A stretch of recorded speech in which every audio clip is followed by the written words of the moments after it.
Hola, amigas y amigos. Hoy tenemos una entrevista con Manuel Pérez San Julián. Yo conocí a San Julián hace ya muchos años, creo que fue alrededor de 1986, cuando el Festival de Sitges se interesó por celebrar un aniversario de la revista Creepy, en la que trabajábamos Miguel Ángel Barral y yo mismo. Pues nada, aceptamos la invitación y nos comentaron que querrían, pues bueno, todo lo que eran los jardines del Retiro con todas las portadas de Creepy y después también una pequeña exposición de autores. Bueno, conseguimos varios originales, sobre todo de autores que vivían en Sitges, como podían ser Horacio Altuna y San Julián. Conocimos tanto Altuna como San Julián, realmente un gran placer poder hablar con los dos y de partir de tantas cosas del mundo del cómic en aquellos años. Y San Julián, además de esto, pues bueno, nos citó en su casa de Sitges para seleccionar los materiales, ver lo que más nos podía interesar y iniciar pues esa exposición, que era en el Brigadum. Precisamente en el Brigadum estaba yo 3 años o 4 años después, en 1990, y pues nada, estaba a cargo de esa zona de audiovisual y de exposiciones y entonces pues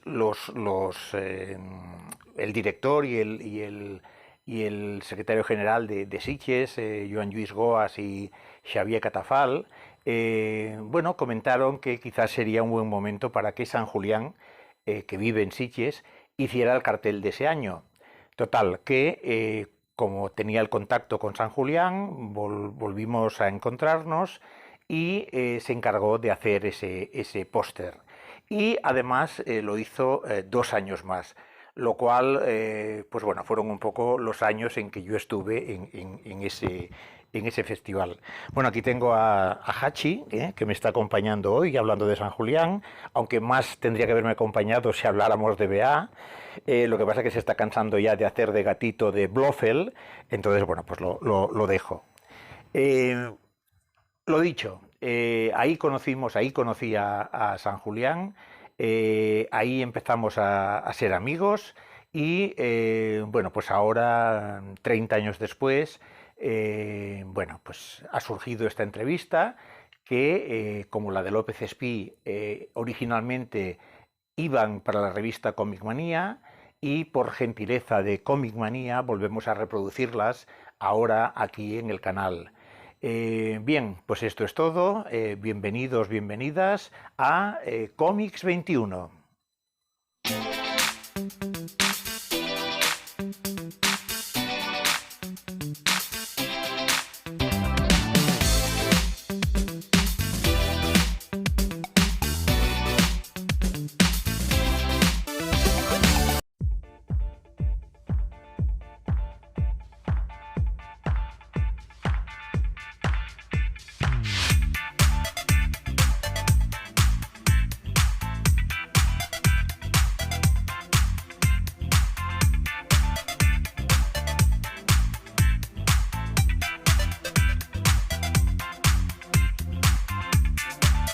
Un poco una pincelada de cuál es tu actividad actual, porque yo sé que sigues teniendo mucha actividad, si haces commissions, si haces otro tipo de encargos. Háblanos un poco de eso.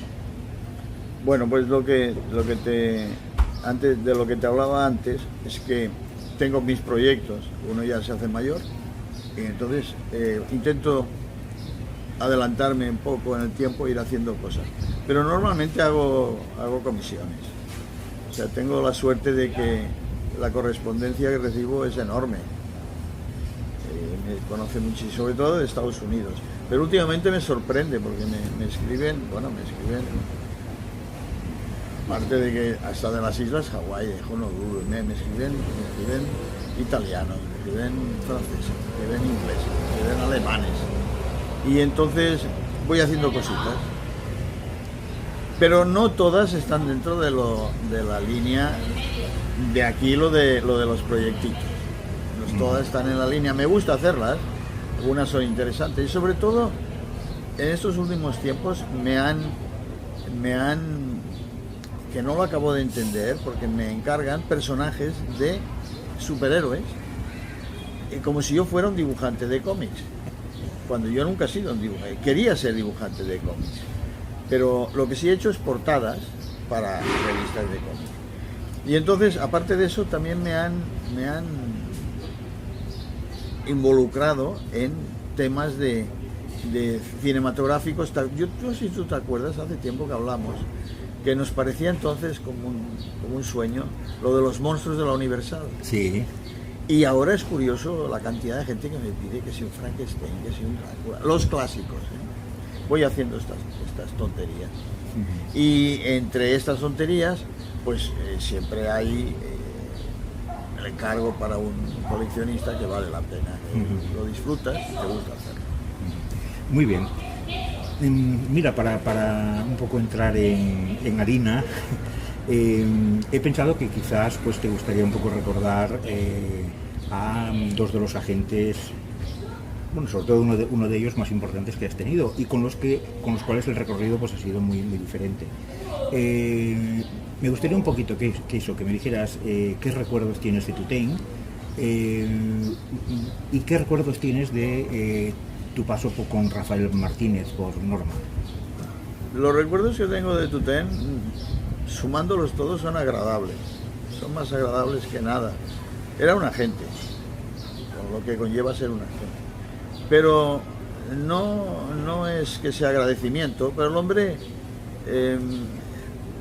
supo darse cuenta de alguna manera de que yo podría funcionar en este tipo de trabajo, porque yo me presenté en selecciones ilustradas y conocí a Tutén para hacer historieta, precisamente. Mi ilusión era hacer historieta y me abrió las puertas el hombre, me dio unas pruebas, hice unas historietas, pocas, hasta que me di cuenta por los viajes que veía de los ilustradores que tenía, de que no era demasiado rentable la historieta. Yo tardaba un mes en hacer una historieta de 90 páginas, de 2 viñetas, y un ilustrador de estos hacía una portada en 3 días. Y por 2 portadas cobraba lo mismo que yo en 2 meses. Claro. Y entonces me pasé al color. Y con él siempre tuve, al principio, lo que pasa siempre, hombre, esto, mucho colorín, vete a Bruguera para hacer esto. Pero luego me fue aceptando. Yo, me retiré a mi casa una vez, no enfadado, pero sí molesto, y le hice unas, porque no estaba muy convencido de que hiciera color, tú sigue con la historieta, y no, llegué, y el hombre me abrió las puertas, me dijo, si sigues haciendo esto, yo te compraré lo que me traigas, y fue ascendente.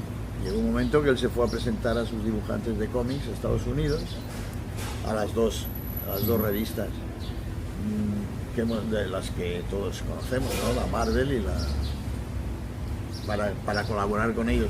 No ató con ellos, pero coincidió, alguien le dijo, hay un señor aquí, un editor que se llama Warren, que se podría ser interesante.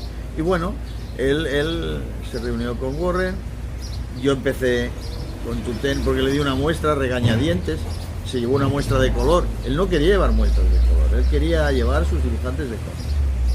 Y entonces, de paso, como Warren le dijo, hombre, este ilustrador es interesante, se animó y fue a la Dale Publishing, hombre, eso es de agradecer, tuvo ese claro, era el negocio, pensó, si vale para esto, tal vez también valga para... Y en Dale tuve muy buena acogida, conseguí un contrato y fui trabajando.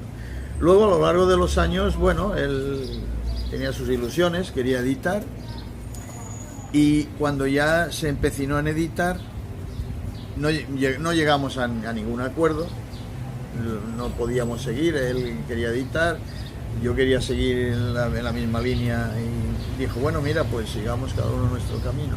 Y ahí es donde entra en liza Rafael Martínez. yo me iba a ir por mi cuenta a Estados Unidos con Enrique, precisamente. Enrique Torres estaba en la misma situación. Y había un editor pendiente, que era Rafael Martínez, que yo lo conocía, porque él había, ya lo sabemos, él había trabajado como chico de recados, me parece. Yo por lo menos yo lo conocí como chico de recados al que siempre respeté, cosa que no hacían los dibujantes. Por eso antes te comentaba que fui maltratado por él. Él sabe perfectamente que yo era el único, yo juraría que yo era el único que lo trataba a él como podía tratar a un dibujante, a cualquier compañero que había ahí.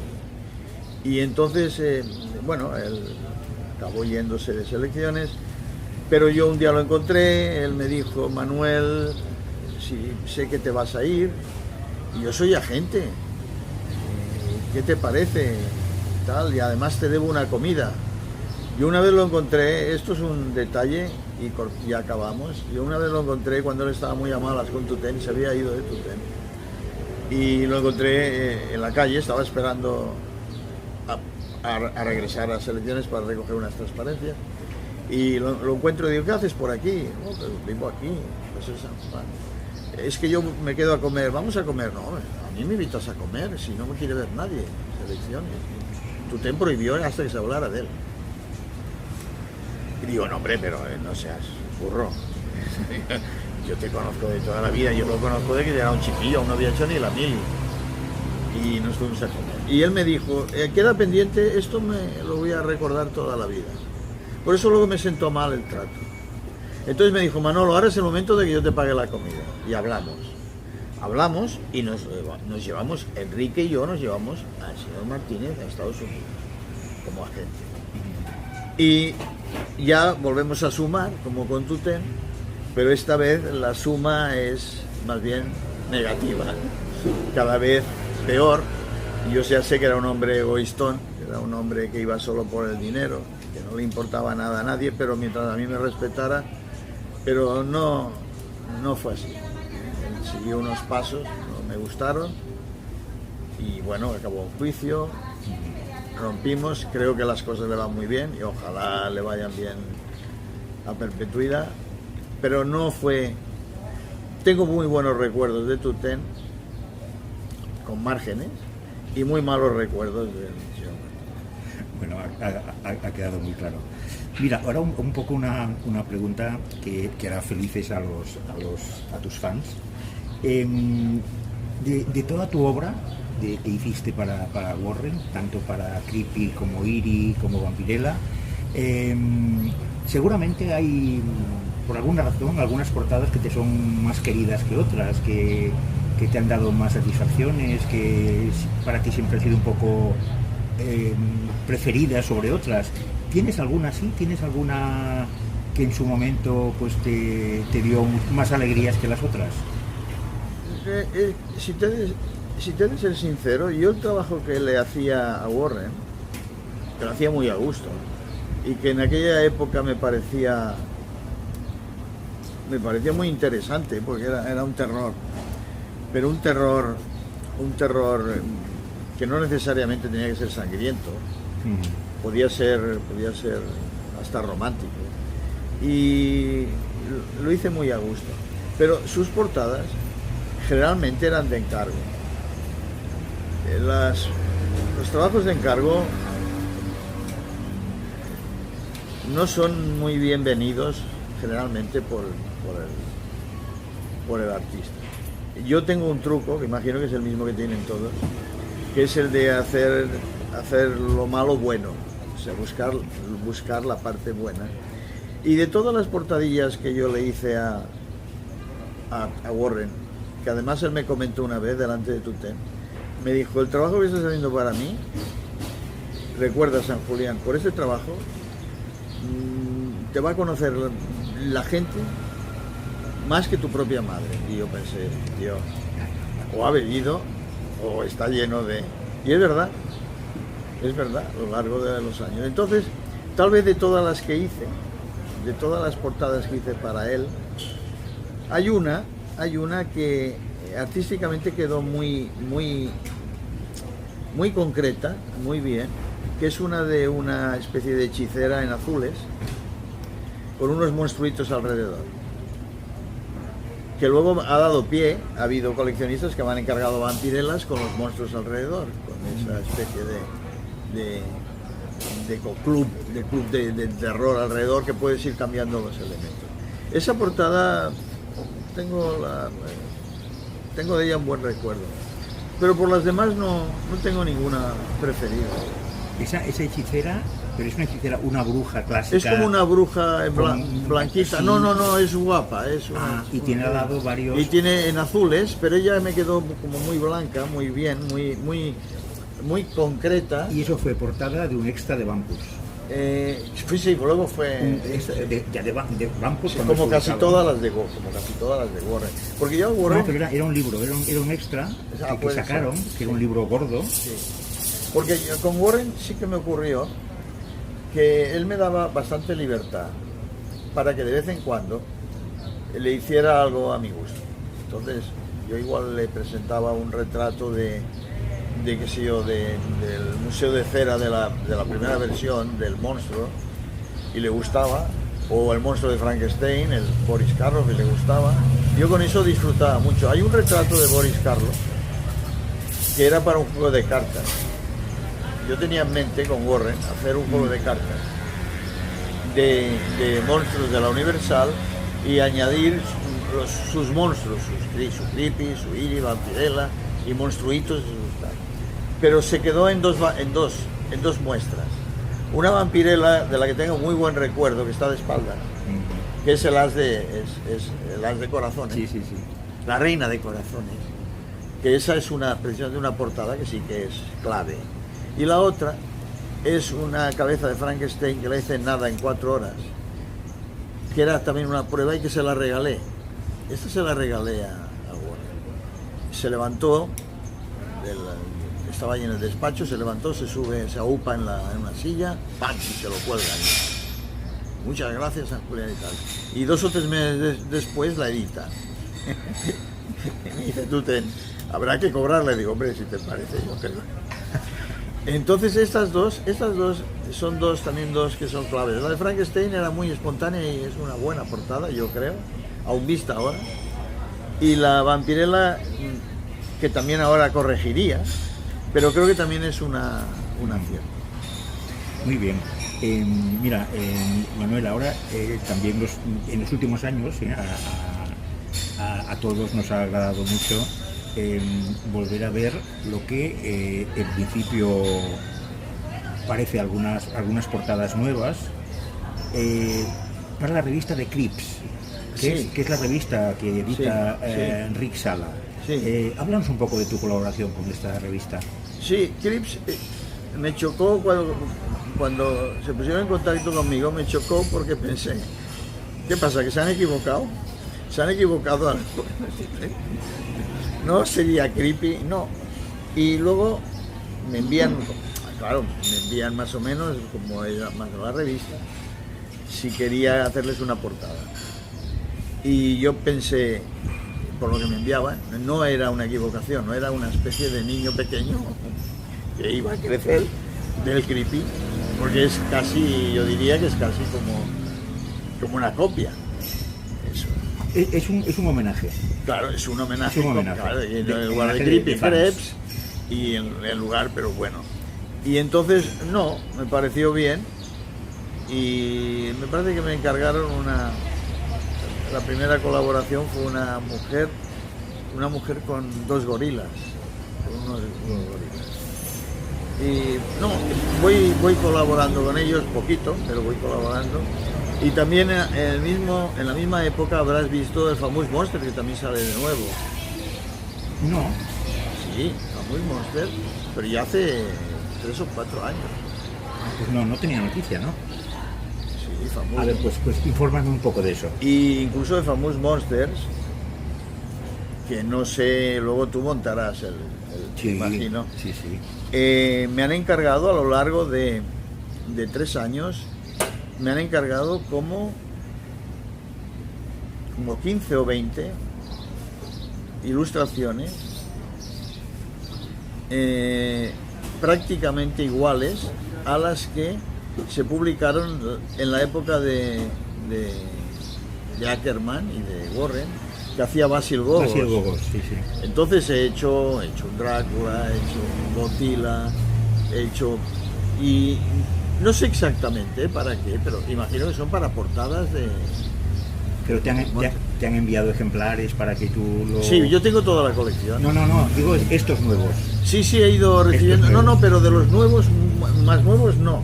De antes sí, porque para Famous Monsters he hecho algunas cosas, que no era esto. Pero incluso hace un par de años que cogí una infección, tuve que estar en la cuerda, y me dijeron, San Julián, si no puedes hacerlas, dije, no, hombre, si me dais un tiempo, eran 15 días de hospital, se convirtieron en 30, pero no pasó nada. Y he hecho, o sea que... Y luego hay otra revista también que está... ¿Cuál es la otra revista? No, hay un editor que está publicando, también te puedo pasar material, como unos juegos de rol, que les hago también unas portadillas. Ajá. Y son muy interesantes, pues son de fantasía. Muy bien, muy bien. Pues estupendo. Y son los temas más actuales. Ahora ya ves que es una producción que ándate con cuidado. Claro, ya nos entendemos. Mira, tú has trabajado siempre para el mercado americano. ¿Cómo has visto la evolución de ese mercado en cuanto a portadas para cómics, portadas para libros, tipo en esos últimos 20, 25 años? ¿Ha cambiado mucho?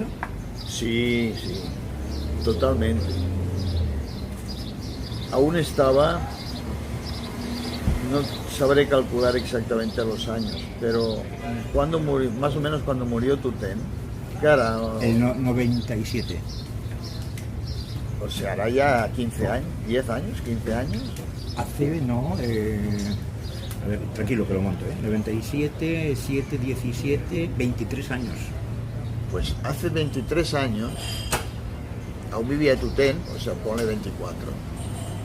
Yo hice una última portada para Dell, no sé si era para Dell o para Bantam. Me acuerdo de un héroe vikingo en una ventana con una chica, y en esas épocas, estamos hablando de esos años, hacía una serie para Canadá de los Stony Men, una especie de militares tipo hombres de Harrelson, pero porque tenían en mí mucha confianza. Ahí estaba en una serie, hice esa última portada, empezó a enturbiarse la situación, acabé la serie, recibí tres cosas románticas, cosa que a mí no me gustaba mucho, romántico moderno, y de una manera, pero sabes, suave pero a la vez repentina, se acabaron los encargos. Portada de libro, nada de portada de libro. Portada de libro hecha artísticamente, hecha a mano, fuera. Yo iba a Nueva York, iba a la Sociedad de Ilustradores y veía unas portadas, unas ilustraciones muy bien hechas, pero por ordenador, en las exposiciones por ordenador. Muy buenas portadas de libro de todo tipo, fotográfico. Y lo mismo ocurrió con mi gran ilusión de hacer cartel de cine original cuando se hace la película. Bueno, porque luego estaba la portada de vídeo y todo eso, no, pero el original, el del momento que se da la película. Mi última propuesta fue Braveheart, que no, como siempre, no la conseguí. Tenía los bocetos hechos, aceptada por Paramount, me vinieron a ver desde allí y se ganaron toda la publicidad, la fotografía y publicidad de todo tipo, menos. O sea, ahí en cine, que ahora vuelve, ahora estoy viendo algún que otro cartel hecho a mano, aparte de los de Lucas, de Spielberg, de Drew y esto, pero también fue a la vez. Ya. En pam, enseguida, o sea, la portada del libro, fuera. Eso quizá tenga que ver con mi próxima con mi próxima pregunta, pero bueno, quizá a la inversa. Y te podría dar fechas, ahora no recuerdo, pero si ya para ser más concreto, pues fechas, porque lo tengo en una libretita de que cuando la última portada. Yo esta del Vikingo recuerdo que fue la última portada aquí. Es decir, el mercado pasó de las portadas vuestras al óleo, vuestras y de otros ilustradores, inmediato, a decir, no, vamos directamente con el computador, con la computadora, con el ordenador, es más rápido, más barato, más no sé qué, lo que sea, ¿no? Y hasta hoy continúa haciéndose así, ¿no? Sí. Bueno, ahora he visto, ya te he dicho, he visto resucitar, en algún cartel de cine he visto resucitar un poco la mano. Vale. Pero es que era algo que se veía venir. Pero es que es difícil de explicar, aunque se veía venir, no tan de pronto. No tan drástico. Claro, porque el que me diga a mí, cuando se estrenó Braveheart, cuando se estaba rodando Braveheart, yo recibo con un clip una hoja de mi libro, el libro que editó Norma, la hoja arrancada del libro, de una ilustración mía de época. Y una nota, Mel Gibson estaba rodando en Irlanda o Escocia con dobles, escenas de caballos y tal. Y recibía fotos continuamente, querían que hiciera la publicidad. Y recibo una nota del mismo Mel Gibson diciendo, quería un cartel de tipo tradicional. El héroe viene a caballo y al galope y está recogiendo a la heroína, la está cogiendo y los soldados ingleses le están disparando flechas. Y fíjate dónde estaba en la situación de querer no solo un cartel hecho a mano, sino buscando el cartel de la época de los James Bond y estas cosas. No solo no se logró, y estaba ya, presenté los bocetos, los retratos de él, porque él lleva unas manchas azules, quítale las manchas, en fin, todo aceptado y no se hace el cartel. Y a partir de ahí ni uno. O sea, de la Paramount o de arriba le dijeron que no, ¿no? Sí, no, cuando llegó el momento de hacerlo, nada, no queremos. Vino por lo visto el día, porque vino una chica y un compañero fotógrafo a verme a Selecciones Ilustradas desde allí. Y quedamos en que la semana siguiente me ponía a hacer los carteles. Y no, la semana siguiente ha habido una propuesta en firme de los ejecutivos de publicidad que quieren la cabeza de Mel Gibson, el retrato del de pie, todo fotográfico y eso fue.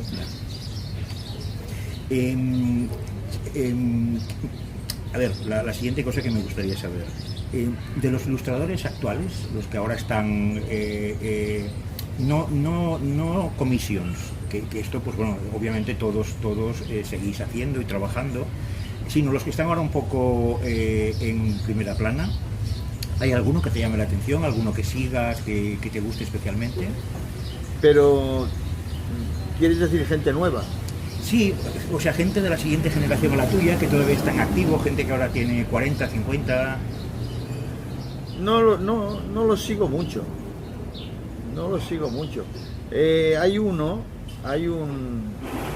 Incluso no retengo los nombres, hay un ilustrador que imita mucho a Fraceta, pero lo hace bien, en color. Pero tiene eso, lo encuentro demasiado imitador, pero lo hace bien.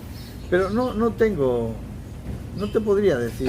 Hay uno que se llama Gianola, ¿te suena? Que tiene una ilustración vista desde el aire con todo como soldados romanos protegiéndose con la tortuga. Sí, bueno, no, es que hay ilustradores, pero quiero decir que no retengo a ninguno en especial, ¿no?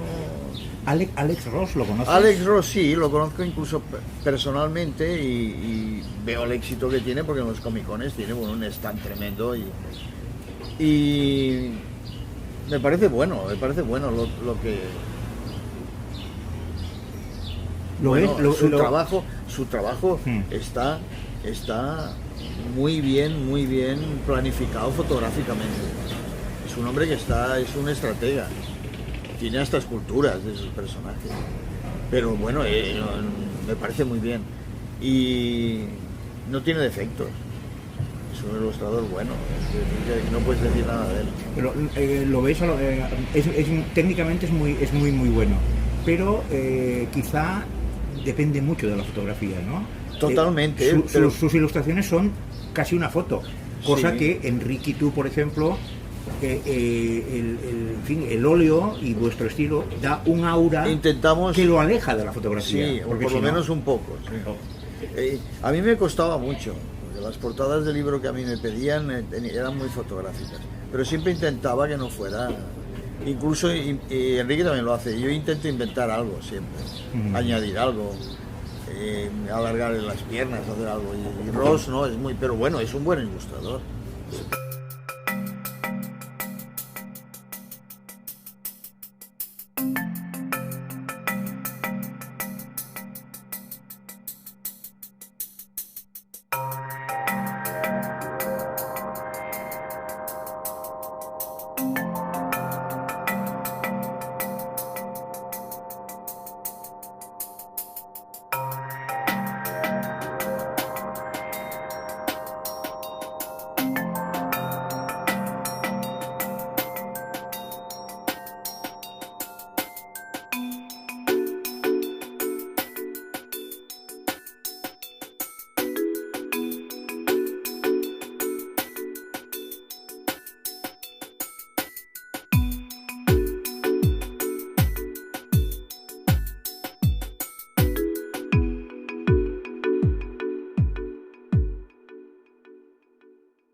Suscríbete y toca la campanita. Así podremos avisarte cada vez que haya un nuevo vídeo disponible.